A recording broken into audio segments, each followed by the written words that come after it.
महोदय, बजट की अपनी एक थीम होती है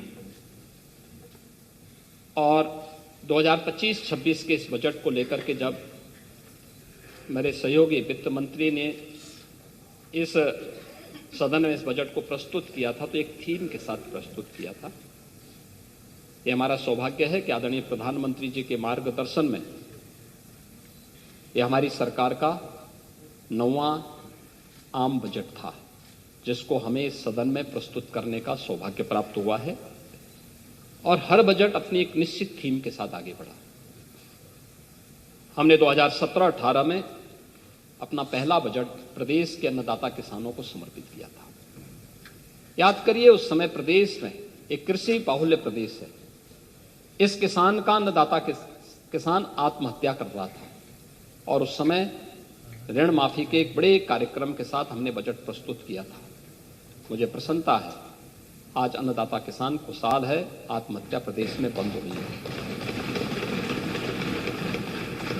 2018-19 का बजट हम लोगों ने उत्तर प्रदेश की आवश्यकता, देश की आबादी का सबसे बड़ा प्रदेश है, तो इस बड़े प्रदेश के लिए इसी स्केल का इंफ्रास्ट्रक्चर भी चाहिए। तो हम लोगों ने 2018-19 का अपना जो मूल जनरल बजट प्रस्तुत किया था वह इंफ्रास्ट्रक्चर और औद्योगिक विकास के लिए समर्पित किया था और प्रदेश का पहला इन्वेस्टर समिट भी हम लोगों ने इस वर्ष किया था। 2019-20 का बजट हम लोगों ने मातृशक्ति, आधी आबादी को समर्पित किया था। मातृशक्ति के वंदन के लिए, उनके अभिनंदन के लिए मिशन शक्ति के कार्यक्रम को आगे बढ़ाते हुए बजट को महिला सशक्तिकरण को समर्पित किया था। 2020-21 का बजट हम लोगों ने अपने प्रदेश की युवा शक्ति को समर्पित किया था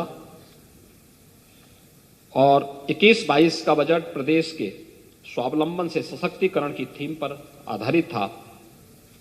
22-23 का बजट अंत्योदय से आत्मनिर्भरता के लक्ष्य को प्राप्त करने का था। 23-24 का बजट त्वरित, सर्वसमावेशी और समग्र विकास के साथ साथ आत्मनिर्भर उत्तर प्रदेश की आधारशिला को रखने का और 24-25 का हमारा बजट लोक मंगल को समर्पित करके राम राज्य की अवधारणा को जीवंत करने का बजट रहा है, क्योंकि अयोध्या में श्री राम जन्मभूमि पर प्रभु श्री राम लला के 500 वर्षों के बाद विराजमान होने की स्मृति को जीवंत बनाए रखने के लिए उस प्रकार के कार्यक्रम के साथ हमने जोड़ा था। और 25-26 का इस बजट को भी हम लोगों ने आदरणीय प्रधानमंत्री जी की ही प्रेरणा से अन्नदाता किसान, युवा, महिला और गरीब को समर्पित करते हुए इसको हमने थीम दी है वंचित को वरीयता।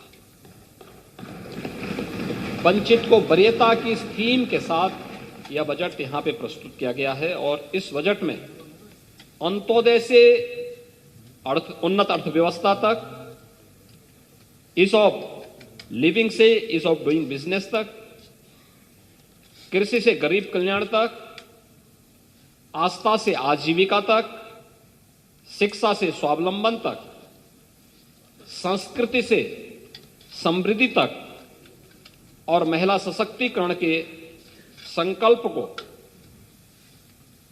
पूरी प्रतिबद्धता के साथ आगे बढ़ाते हुए एक विकसित उत्तर प्रदेश की आधारशिला को मजबूत करने के संकल्प के साथ इस बजट को लेकर के हम लोग लेके आए हैं। और जिस लोक कल्याण की एक एक पंक्ति को पढ़ करके हमारे नेता प्रतिपक्ष यहां पे कह रहे थे कि हमने लोक कल्याण पत्र में यह घोषणा की है। लोक कल्याण पत्र 5 वर्ष के लिए घोषित किया गया है, 5 वर्ष में उसको अचीव करना है। अभी हमारी सरकार के 3 वर्ष 25 मार्च को पूरे होने जा रहे हैं सेकेंड पार्ट के, और अभी हम लोगों ने 151 में से 38 घोषणाएं हम पूरी कर चुके हैं। 91 घोषणाएं हमारी गतिमान हैं और 22 घोषणाओं में से कुछ की घोषणा इस बजट में की गई है और कुछ घोषणाएं हमारे अगले बजट में होने जा रही हैं, जिन पर मैं भी चर्चा करने जा रहा हूं। तो हम लोग जो कहते हैं वो करके दिखाते हैं और जनता को यही विश्वास है, ये लोग जो कहेंगे वो करेंगे। और इसीलिए आज हम सब यहाँ पर उस बजट के उस भाव के साथ यहाँ पर आए हैं कि यह बजट उसी भाव के साथ यहाँ पर घोषित किया गया है और वही हम लोग यहाँ पर किए हैं। बजट के आकार के बारे में आपने चर्चा की, मुझे तो मैं भौचक था जब आप 24-25 के बजट के बारे में चर्चा कर रहे थे कि 9 लाख करोड़ का आपने किया था। 9 लाख करोड़ का नहीं था। हमारा जो मूल बजट था, मैं उसी पे आ रहा हूं ना, मैं उसी पे आ रहा हूं। वह हमारा जो मूल बजट था 2024-25 का, वह था 7,36,000 करोड़ का, 8 लाख नहीं था। और 2 अनुपूरक हम लेके आए थे, 2 हमारी सप्लीमेंट्री आई थी, उनमें से कुल मिलाकर के वो 30,000 करोड़ का था। तो कुल होता है 7,66,000 करोड़ का। आप पाणी जी, मुझे लगता है एक बार फिर से देख लेंगे आंकड़े जिसने भी दे दिए हैं। देखिए, आपके साथ समस्या यही है, जब आप अपने विवेक से बोलते हैं तो सही बोलते हैं, लेकिन जब आप पढ़ने लगते हैं, कोई लिख के आपको देता है, जबरन आपके मुंह पे अपने शब्द थोपता है, तो आप थोड़ा ट्रैक से हट करके बोलने लगते हैं। तो आपको ये शोभा नहीं देता। अरे मैं आंकड़े बोल रहा हूं ना, आंकड़े तो मैं दे रहा हूं आपको कि मूल बजट हमारा था 7,36,000 करोड़ का और दोनों सप्लीमेंट्री जोड़ करके 30,000 करोड़ का होता है। तो कुल मिलाकर के 7,66,000 करोड़ का था। और 7,66,000 करोड़ के बाद अब हमारा जो मूल बजट है वह है 8,08,000 करोड़ का है। अगर आप इस बात को देखेंगे, आपने कहा कि सरकार ने पिछले उसमें 6 महीने में पैसा खर्च नहीं किया। बजट का जो ट्रेंड होता है, बजट साल भर के लिए प्रस्तुत होता है पांडे जी, 6 महीने के लिए नहीं होता है।